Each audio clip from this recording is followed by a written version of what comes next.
evening. Probably more afternoon. It just seems like so much of an evening now since the sun sets about 4:30. So, short days here, certainly.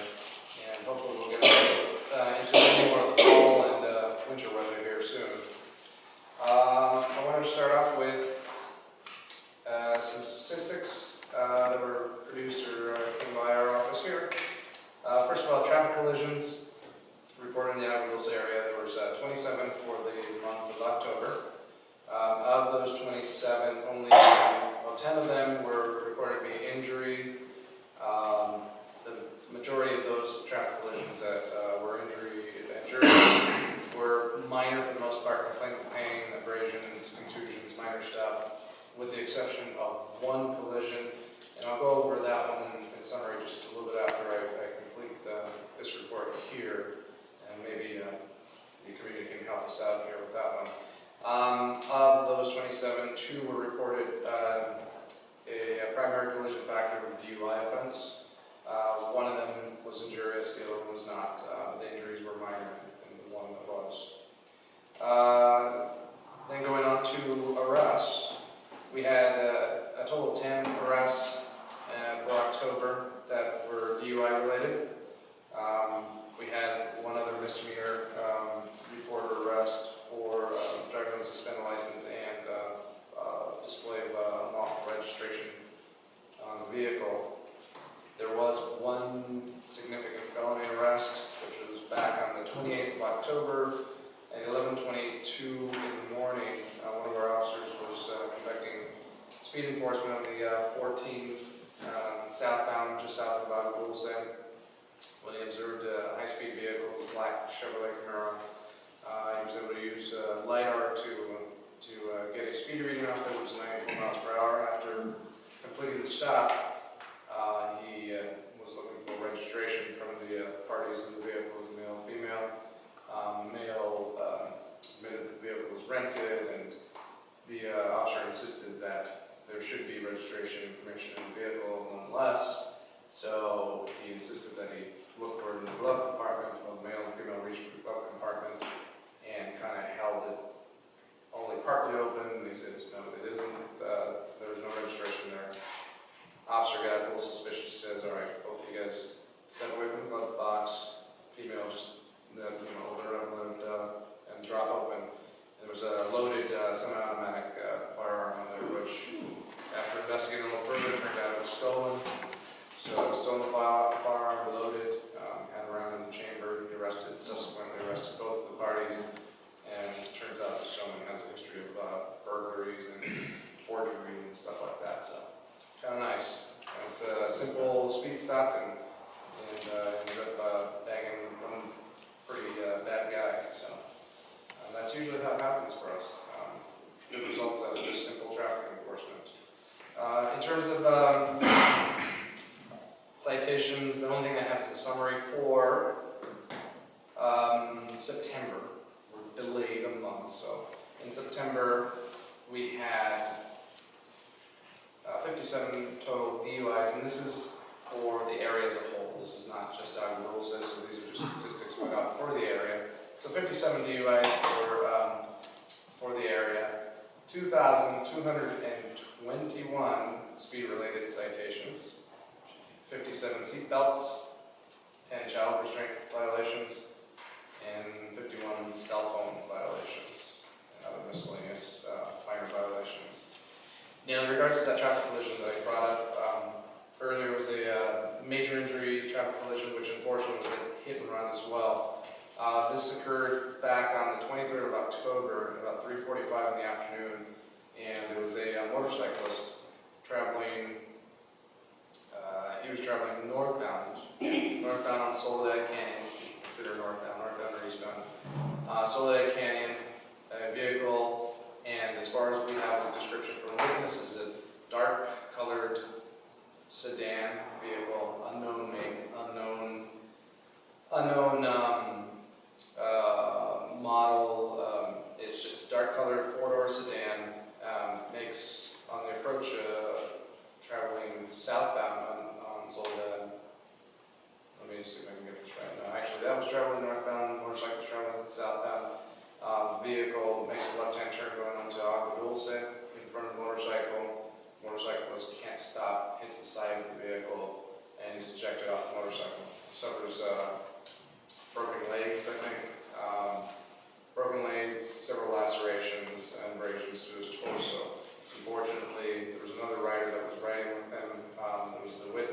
to the traffic collision. He noticed that his buddy had taken the spill, so he stopped there. He did see the collision, but he was tending to his friend when the other vehicle just kept driving.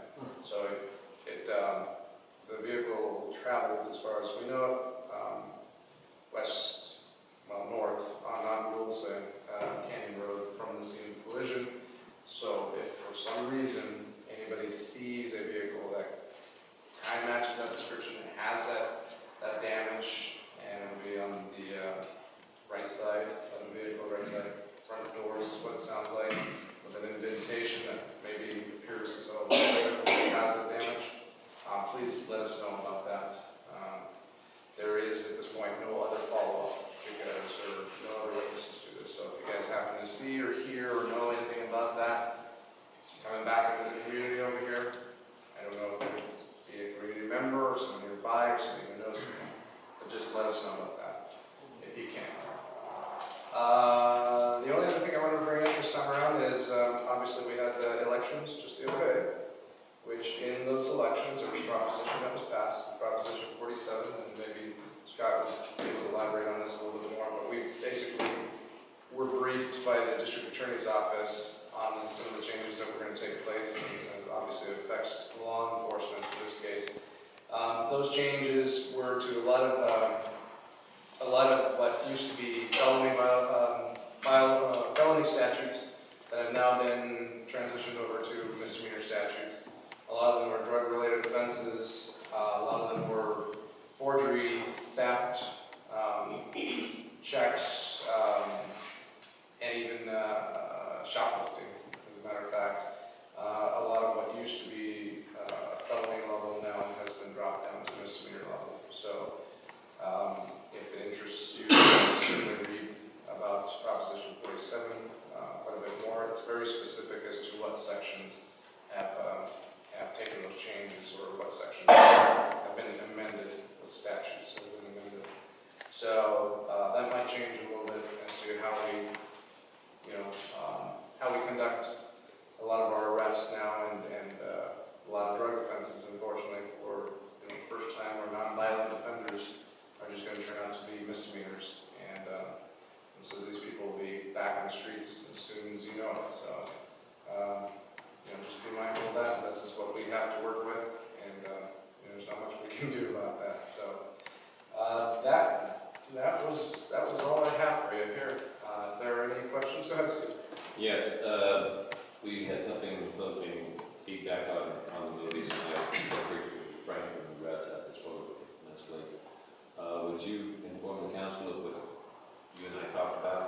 Well, yeah, Mr. Cummings brought up the fact that there's a lot of interest now in filming in the area, and with respect to the filming, there were some concerns that were brought up, and the concerns were related to people involved with production itself, not abiding by the rules of the road and the laws that pertain to those streets where they're working, one namely speed. So that, and there's probably a few other offenses too, and something closer to the nature of reckless driving. What Mr. Cummings wanted to do is he wanted to bring it up to me and see if there was a way to address this. I certainly can bring this forward to our office in regards to those officers who are hired by those production companies to coming out to do traffic control for the production purposes, to monitor such violations and maybe act upon those by issuing citations or whatever is needed at that point. I also talked to Mr. Cummings, told him that from our office, where basically the permits are forwarded to us, there is basically an outline of the rules, in essence, that the production company had to abide by, and every officer gets a printout of that every time they're assigned for an overtime detail to do traffic control. And it basically, states, hey, they're limited to their intermittent traffic control limits and safety, and in general, just the things that they have to watch out for. It doesn't say in there, it doesn't specify anything about enforcing the laws or speaking to locations personnel in regards to that. And and making sure that production itself, the company that's doing production, is operating safely. That could be certainly something that could be amended to that. It would take a decision by a revision basically for that information and attach it to it, but that's certainly an avenue that would work in this case. I understand the community is concerned, and certainly if I can address it, and I'll address it certainly at our level, at our office level, and see if our coordinator himself can kind of make some sort of attachment or amendment as well. So when these assignments are made, that the officer is aware and are responsible for the overall safety and the abidance of the traffic laws. So we can certainly do that here, but I would also, like I said, encourage talking to our film office, the liaison there who actually forwards the permits and the contracts. So that would be wise of me, for somebody here in the council to make that contact. But if nothing else, any other questions? Scott, do you have a similar arrangement with the sheriffs to go out on these? I think he'd say about 90% of them are us that are doing them. In fact, they're working tonight just up the road with they've got 3 deputies hired overtime. All we're saying is see if we can get it brought up in their safety meetings about respecting the law. Yeah, I'll mention it to the film coordinator at the station.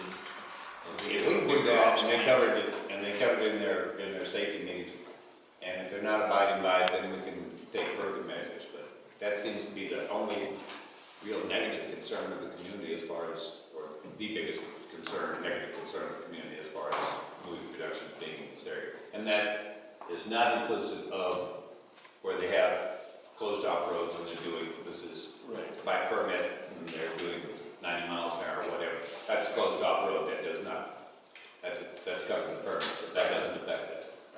Thank you, Officer Vargas. Thank you. Next up. I appreciate it. I do not have these stats, unfortunately, because the person that does them, and we only have one at the station, has been sick for 2 weeks, so. And they don't trust me to get in the system and run it in case I can screw something up, so. But I know we had, it was a normal month. We still had a couple of burglaries. We did have, I hate to say, more than our share of people who passed away in the community, mostly from old age or other related causes, but we go to all those.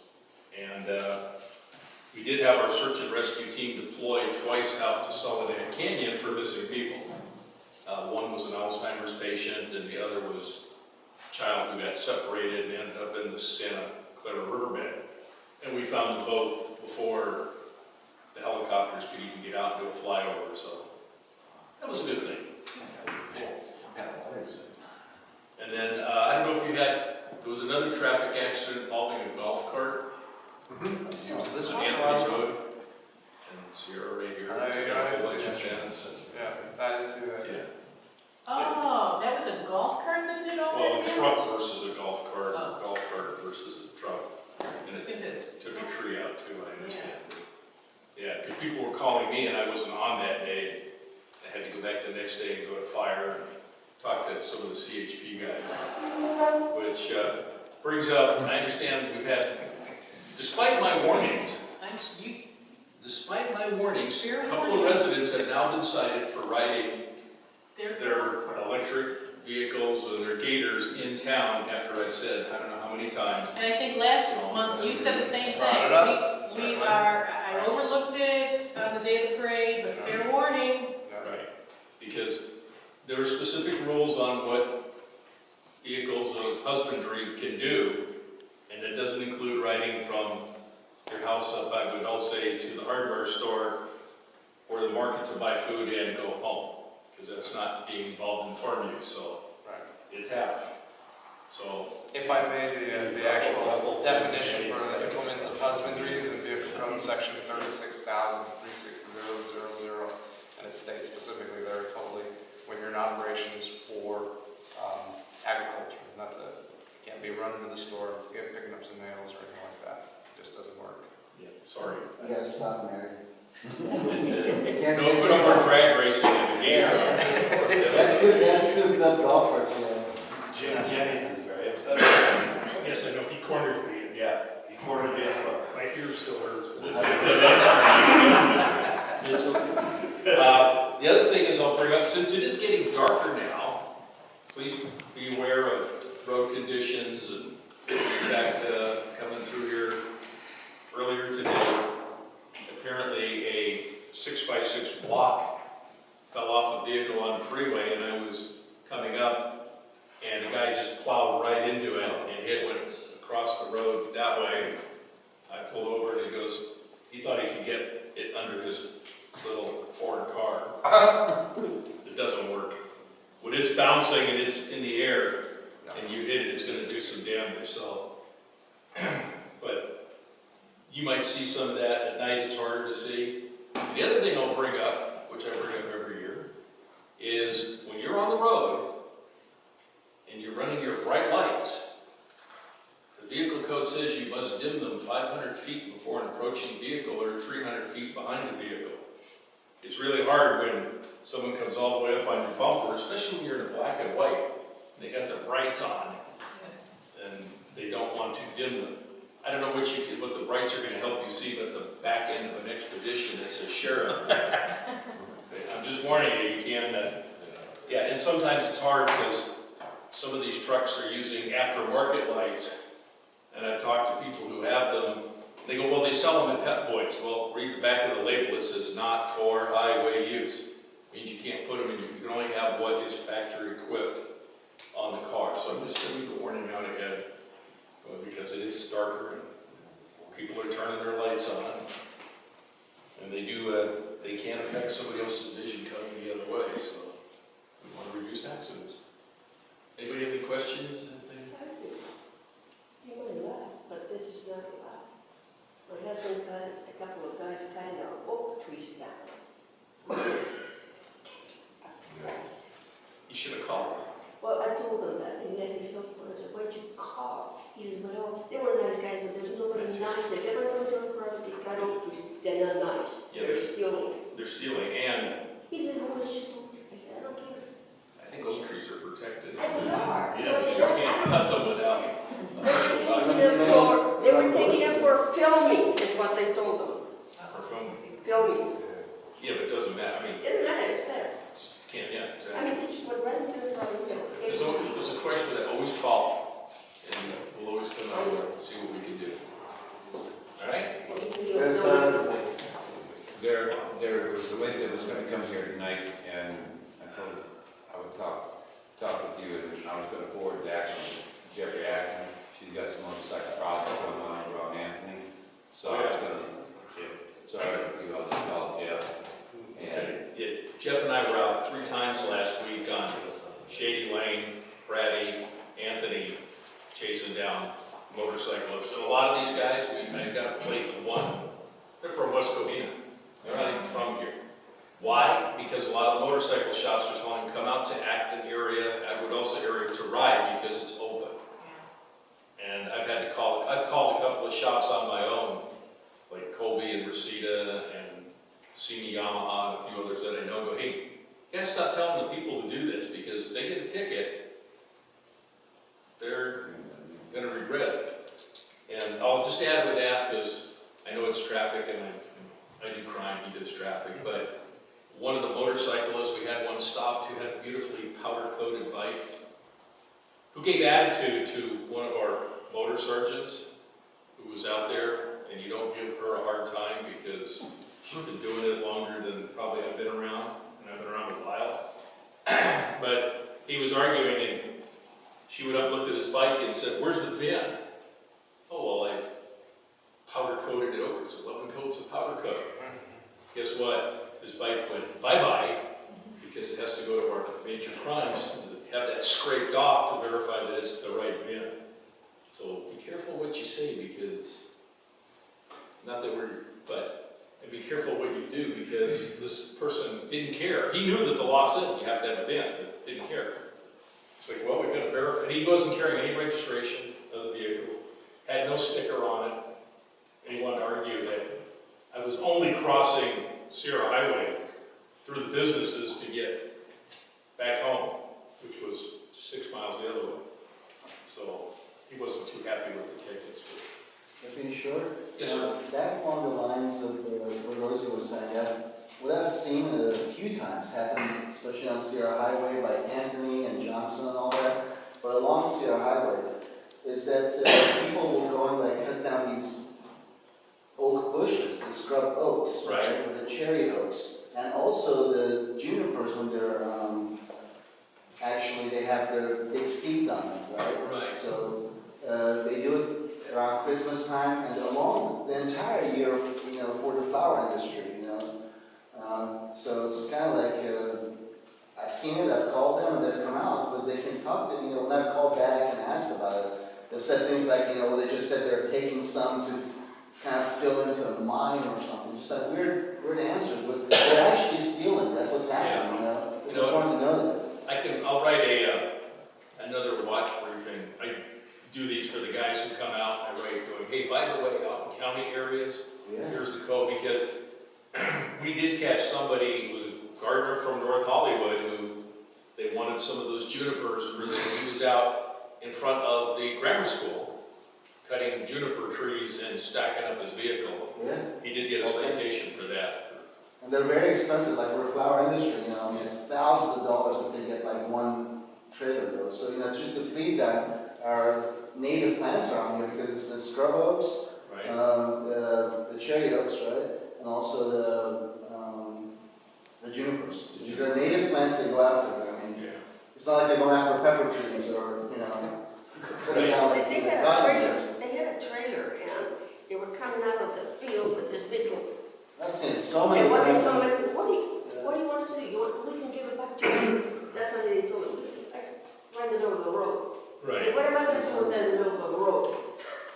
I'll make a note, but yeah, I can go do a watch for some of the guys, and then that goes out to all the troops going, hey, if you see this, and I always put the code section, they can cite for them what they need to do. So, Yeah, if you know what you're looking for around Christmas time, it's impossible to see it, you know? It just like kills them when they see it. yeah, A lot of times you call it, they might come or they might not come. You know, let's see what we can See it as serious. appreciate it. Thank you very much. Yeah, sure. I live right across the street from the shed, and Okay. I got some motorcycle problems. They go up Darling at the end, and then you go through Quail Trails and down the top, and then down my mountain and all that, and then cut my fence down. And, you know, I can't catch them. Right. You know, I mean, by the time I hear them, I mean, they're moving, they're on the move, they're gone. I mean, I don't know what that was about. Yeah, I know we've taken vandalism reports for people's fences cut, and what that does is it gives us a plan of going, hey, this happened here, between each time. We can then do an enforcement program. Is there a special place I should call? You call the Palmdale station for the report. I don't know if I'm right on that border between, you know, if I call down there, sometimes they tell me to call Palmdale, and if Palmdale tells me to call down there, you know, right? Well, Sierra Vallejo is ours. 911.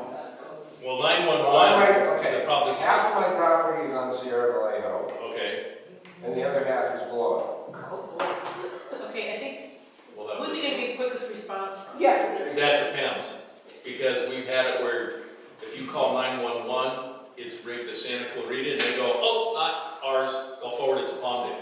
But, Palmdale's got, dirt bike patrol. Right, and so does Santa Santa Clarita. Clarita does too, Yeah, so whoever Roger you call, Wallace runs you know what, that call them both. Call them both Call and see what happens. Yeah, if you call Palmdale and ask for Sergeant Jeff Acton, they'll send you to, he's the off-road team guy. Oh, cool. And then you tell them what times that you think you see them, and they'll set up an operation and come out, because they go all over. The team is pretty much North County wide. Right. I think it's only like a couple of guys. You know? That's all right, it's still damaging your And I think property. they're using they're cutting over, and it seems like they're going to work. Great, all right. So that works out good because it's a time frame. You can, Right, you can right. tell them what Yeah. time they're Yeah, gonna and be then there. we can get the team out, and they'll come out at a certain time, it's Yeah. 4 and stay, Yeah. what they can find. Right. Yes, sir. Do you have any information went on at the residence on Trail Ranch Road on October 6th? It was, I live in a area right behind me, it's easily the biggest dump in the whole community. And this place has been driving me nuts for a year. And unfortunately, I was in New Mexico when this Oh. happened. Okay. My neighbors have said that the sheriffs are there, or Red Lady, Children's Services is there. Oh, yes, I don't know the deep, but I can, if you give me your number, I'll get it from you, and I remember that incident, but I don't have all the details. Animal Control is there, Children's Services have been in there, they moved the kids out of the house. They had 30 dogs, 30 cats in the house, gets better, chickens in the house, and hamsters, guinea pigs, blah, blah, blah, stuff. Yeah, And Animal Control came in, and I'm gonna be grumpy as town council, but I just done. They removed all the horses, llamas, chickens, pigs, goats, everything that these people had on there. So it was an absolute cesspool. So, I know anyway. a neighbor, their neighbor, and she was telling me that they came from Palmdale, they were kicked out of Palmdale, the family. So they moved there, That's true. and that's how they were, I guess a neighbor got together and published it. Yeah, and a lot of times too, if it's like the animals are removed, that's Animal Control's major case squad, they get involved, and sometimes some of those people have court orders from previous ones where they can't have animals, and now they go back and they will all get taken. Yeah, like it wasn't a spur of the moment thing, you can tell it had been coordinated from Oh, yeah. Children's Services and sheriffs, and everybody to. Oh, yeah, we could do an operations plan and inform everybody, yeah, they're planned out, but I'll, see what I can find out for you, what happened. Not a problem, I'll get your number. All right, thanks, guys. You did it short. I have a very short report, just the regular report tonight. Mary, I'll try to go slowly for you. Total response from the fire department in Agua Dulce for October was 38 runs. 24 of those were emergency medical. 2 were mobile property fires with property loss of 140,000. 1 outside rubbish fire. 1 hazardous materials response. 1 hazardous condition, no fire. 4 good intent calls. 4 false alarm calls. And 1 special incident. Is that good? We'll go slow on that. 4 false alarms, and this last one? 4 false alarms, 4 good intent, and 1 special incident. Got it. Thank you. So special incident can be anything the captain decides to, not a fire, not a medical, snake, could be a snake in the yard, snake in the house, cat in a tree, all those types of fun responses.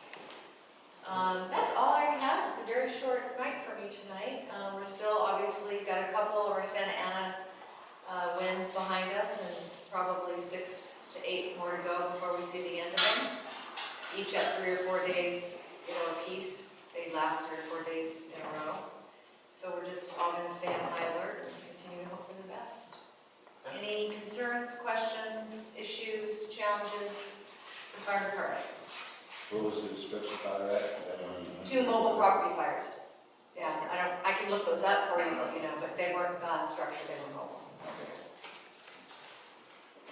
Okay, thank you. And just so you know, it doesn't have to be a long report.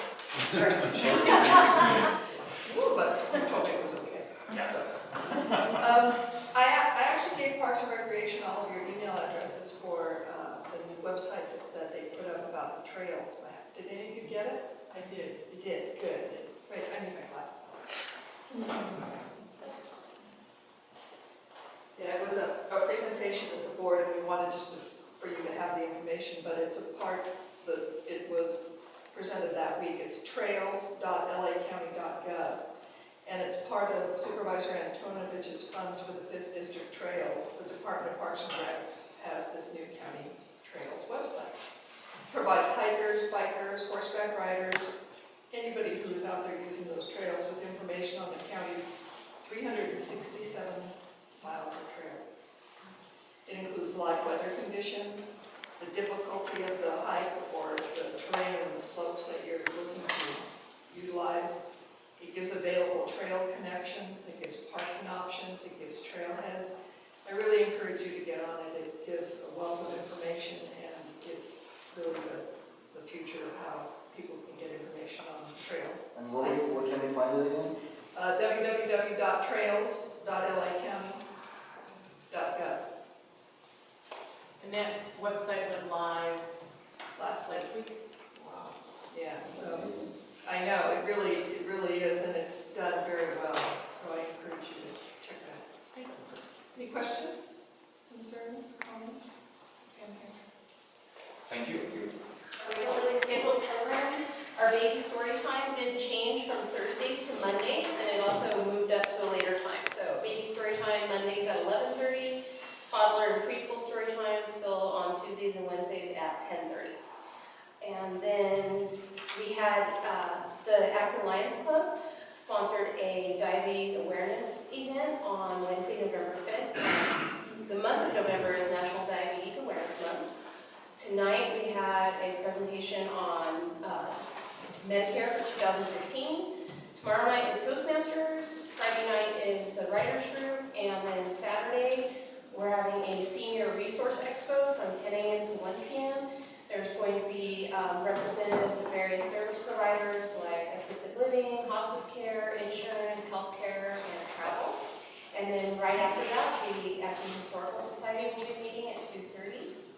Then on Wednesday, the 19th, we'll have our final Celestial Explorations event for the year, and it's a lecture night entitled Star Trek Into the Universe. And then we have one new program launching this month. It's the Kids Book and Movie Club. Our friends purchased a film viewing license or film screening license for us for 12 months. So the kids read the book prior to watching the movie, and then they watch the movie and have a discussion. There's usually like a craft or some sort of treat. And this month it is Made the Gallant Pig. That is it. Assured by Edel, Supervisor Antonovich's office, that the boundary for OVOV would not change. And it really, the only thing that it affects is the Rosie Heffley area, which is in the Acton CSD, but was in the OVOV Santa Clarita area plan. So it was inconsistent. And with Town and Country update, which is the Emerald Valley Plan update, they wanted to extend into Rosie's area so that all of the Acton CSD was covered in the Emerald Valley Plan.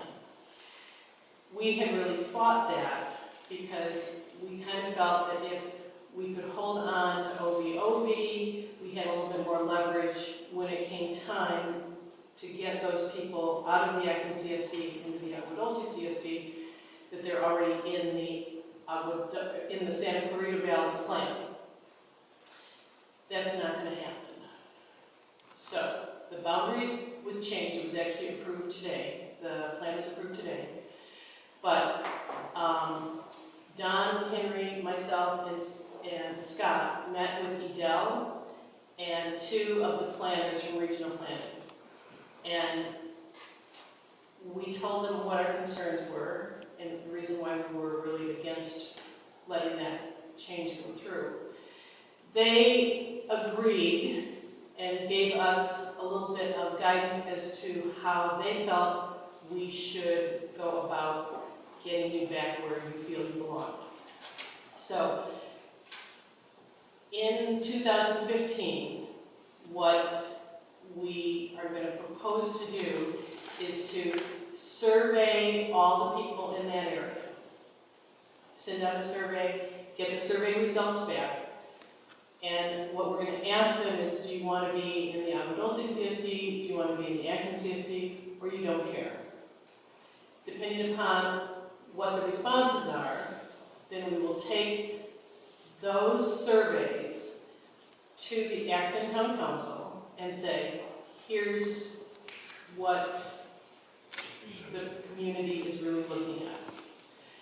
And above that order, do you want to be in the Santa Clarita Plan or in the Antelope Valley Plan? Correct. Our biggest issue is going to be getting the Acton Town Council to allow you to be moved into the Agua Dulce CSD. But it's my understanding that there's been a big big change in the Acton Town Council. There was just an election, 5 new people have been elected, and I believe that they will be a little bit more responsive to the community as opposed to just rubber stamping what they think is right. So I think, and we probably need to discuss this, I don't know if we need to reestablish the CSD committee to put together that survey to work on getting that out for early 2015, or how we really want to go about doing it. But, okay, let's take one step further. Once Acton says that they will allow you to be where you belong, regional planning gave us the assurance that within 18 months, that change can be made. It's not going to open up CSDs or anything. The change will strictly be from a boundary change from the Agua Dulce CSD and a boundary change for the Acton CSD. We're not going to have to jump through all the hoops that it took us 10 years to get to the revised CSD.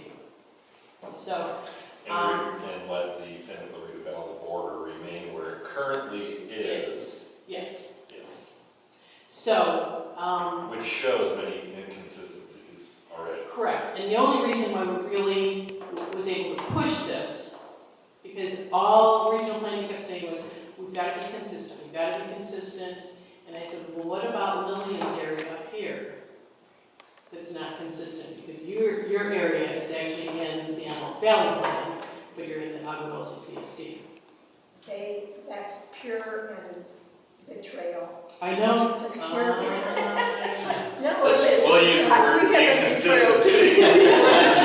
So there is a Santa Clarita Valley border and an Antelope Valley border, and there's CSDs that wander over both sides of it, which they should not. I've had conversations with the planners. So planning has agreed, Lily, that those boundaries should not waver over the Santa Clarita and Antelope Valley, and would like to bring all CSDs back in line with that current boundary. Isn't that kind? Also, you should know, if you don't know already, that the Acton Town Council is planning to revise its CSD. Holy moly. Finally. The planning said that CSD was going to actually be opened up.